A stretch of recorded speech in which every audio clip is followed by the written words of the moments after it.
Telugu Desam party ప్రభుత్వం వచ్చిన తర్వాత ప్రజలకి మేలు చేయటం సంగతి దేవుడెరుగు, ప్రజలకు ఇచ్చిన హామీల్ని నెరవేర్చడం సంగతి దేవుడెరుగు. వైఎస్ఆర్ కాంగ్రెస్ పార్టీ జెండా మోసినటువంటి అమాయకమైన కార్యకర్తలందరినీ కూడా జైళ్లలో నింపే కార్యక్రమం ఏకైక కార్యక్రమం తప్పితే మరొక కార్యక్రమం లేదు. ఇసుక ఎక్కడుంది, మట్టి ఎక్కడుంది, లేదా కొత్తగా అపార్ట్మెంట్లు ఎవడ కడుతున్నాడు, లేఅవుట్లు ఎవడ కడుతున్నాడు, వైసీపీ వాడు 5 ఏళ్లుగా జెండా ఎవడ మోసాడు, వీళ్ళని లోపలేయటం, ఈ కార్యక్రమాలు తప్పితే ప్రస్తుతం ఉన్నటువంటి ఈ కూటమి ప్రభుత్వానికి మరొక ఆలోచన కానీ మరొక కార్యక్రమం కానీ లేకుండా ఉండటం.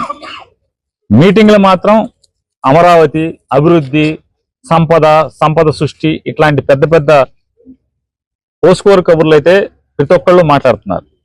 కానీ తెర వెనక జరిగేదంతా కూడా మట్టి, ఇసుక, లేఅవుట్లు, అపార్ట్మెంట్లు, వైసీపీ వాళ్ళని అక్రమ కేసులతో లోపలేయటం తప్పితే మరొక కార్యక్రమం లేని దానికి ఉదాహరణ ఇవాళ నూజివీడు సబ్ జైల్లో ఉన్నటువంటి 15 మంది, లేదా గన్నవరం సబ్ జైల్లో ఉన్నటువంటి 5గురు, వీరందరినీ కూడా 2023 ఫిబ్రవరిలో తెలుగుదేశం పార్టీ వాళ్ళు వైఎస్ఆర్ కాంగ్రెస్ పార్టీ కార్యాలయం మీదకి ధ్వంసం చేయటానికి వస్తే దానికి రిటాలియేషన్ గా వీళ్ళు కూడా తిరగబడితే బెజవాడి నుంచి రౌడీలు వాళ్ళందరూ వచ్చి వైఎస్ఆర్ కాంగ్రెస్ పార్టీ ఆఫీసు ధ్వంసం చేయటానికి వస్తే దానికి తిరగబడితే అప్పుడున్న కేసులో ఇవాళ 71 మంది పోలీసులు చెప్తున్నారంట, మా వాళ్ళు చెప్తున్నారు. ఇప్పటికి ఒక 71 మంది ప్లస్ అదర్స్ అంటున్నారంట. అంటే అప్పుడేమో అదర్స్ అని పెట్టి వాళ్ళ 71 మంది అదర్స్. అంటే దీన్ని ఎవరెవరైతే పార్టీలో ఈ రోజు కూడా గన్నవరంలో యాక్టివ్గా ఉంటే వాళ్ళందరినీ కూడా జైల్లో వేయటం కోసం పోలీసులను కూడా ఈ రకంగా అడ్డగోలుగా దిగజార్చి వాడటం. అదో మరొకటి వాళ్ళ పైశాచిక ఆనందం ఏంటంటే సెక్షన్ ని మార్చి కొత్త చట్టం ప్రకారం అయితే కనుక వీళ్ళకి బెయిల్ రాకుండా ఉంటుందని చెప్పని సెక్షన్ ఆల్టర్ చేసి వాళ్ళ పోలీసుల యొక్క పరపతిని అడ్డగోలుగా లీగల్ గా మేనేజ్ చేయటం చేసి ఇవాళ నెల రోజుల నుంచి కూడా ఇవాళ ఇక్కడ ఉంచితే ఒక మండల అధ్యక్షుడు తల్లి చనిపోతే కూడా కనీసం దినానికి కూడా పర్మిషన్ రాకుండా అబ్జెక్షన్ చెప్పడం, ఇవన్నీ పెద్దగా కాలం పెద్ద తిరిగి రాదు, ఎక్కువ దీర్ఘకాలం అక్కర్లేదు, తొందరలోనే కాలం తిరిగి వస్తుంది. అయితే ఈ రకమైన పైశాచిక ఆనందం, మానసిక ఆనందం, తల్లి చనిపోతే కూడా బెయిల్కి అబ్జెక్షన్ చెప్తూ దినం చేయనివ్వకుండా కూడా దినం వాయిదా వేసుకునేటువంటి పరిస్థితి, ఇవన్నీ అట్టుకట్టు పెట్టే పరిస్థితిలో వస్తాయి తప్పితే కాలం గిర్రం తిరిగి వస్తుంది. అంటే ఇవాళ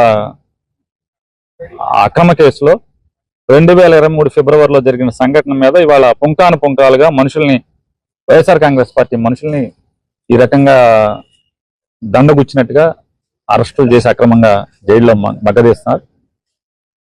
అందుకోసం వారిని జగన్మోహన్ రెడ్డి గారి యొక్క ఆదేశం మేరకు తలసాని రఘురామ్ గారు ఎమ్మెల్సీ గారు, అలాగే కైలా అనిల్ కుమార్ గారు, కృష్ణా జిల్లా పార్టీ అధ్యక్షుడిగా నన్ను జగన్మోహన్ రెడ్డి గారు ఆదేశించి ఈరోజు అందరికీ ధైర్యం చెప్పారండి, బెయిల్ మూవ్ చేస్తున్నాం, ట్రై చేస్తున్నాం, న్యాయపరంగా రిలీఫ్ తెచ్చుకున్నాం, తొందరలోనే బయటికి తెచ్చుకుందాం అని చెప్పని జగన్మోహన్ రెడ్డి గారు అందరికీ చెప్పమని చెప్పారు. అందుకోసం దానిలో నేను ఒకరిని కలిసి నేను కూడా మాట్లాడాను, లోపల మిగతా ఒకరిని కలిశారు.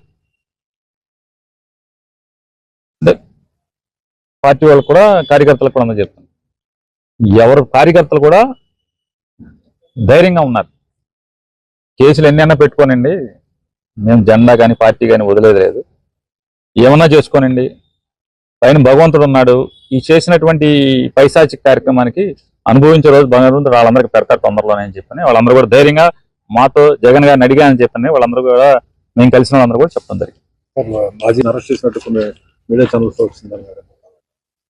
ఇవన్నీ సునకానందం అండి. కొడాల నాని గారికి క్యాన్సర్ వచ్చింది, కొడాల నాని గారు వాళ్ళ అమ్మగారు నా మధ్య ఎప్పుడు 2 ఏళ్ల క్రితం ఆవిడకి క్యాన్సర్ వస్తే ఆ వైద్యం ఆవిడ క్యాన్సర్ని జయించి ఆవిడ చెకప్ కోసం కొడాల నాని గారు ఎంపర్ పెట్టుకెళ్తే కొడాల నాని క్యాన్సర్ వచ్చిందని చెప్పిన సునకానందం పొందటం వార్తలేసి. అట్లాగే వంశీ గారి భార్య నిన్న ఒక ఫంక్షన్ కి ఆవిడ ప్లీజ్ సబ్స్క్రైబ్ .news